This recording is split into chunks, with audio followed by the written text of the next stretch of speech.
tariffs are not a new thing. We've actually had tariffs. Through the Biden administration, we had very high tariffs on Chinese goods.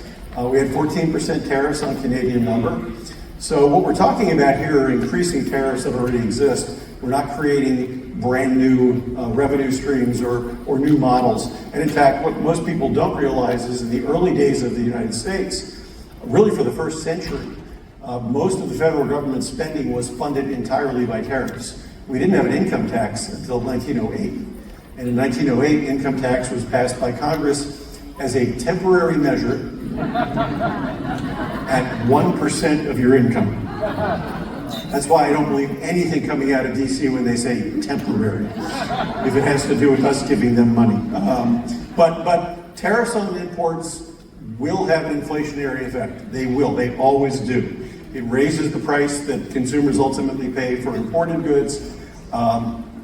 Very often, interestingly, it raises the prices on domestic goods as well, sometimes because they're paying more for materials they use to manufacture. So it could have an inflationary impact.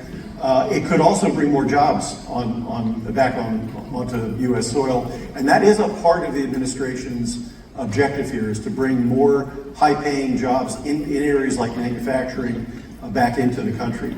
The deportation of immigrants, of undocumented immigrants, is something else that will affect our industry. About a third of the labor that builds residential properties is immigrant labor. And there's some percentage of this, and I've seen wildly varying numbers, so I'm not going to quote you on any of them, but some percentage of that big pool of laborers are undocumented immigrants. If they go away, the builders who have been trying to make up the deficit in housing that we have are going to have a hard time finding labor to replace them. This is also bad timing because we have parts of the country where we're desperately in need of rebuilding homes that were destroyed. Hurricanes Helene and Milton in the southeastern part of the country, the recent wildfires in California. We need laborers to be there to rebuild those areas.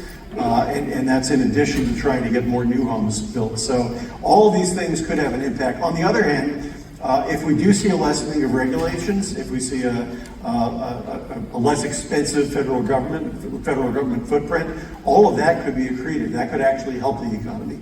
So the bottom line here is I wish I could tell you what's going to happen. I think there's a policy change about every 18 seconds coming out of Washington right now. So by the next slide, everything I just told you will be wrong.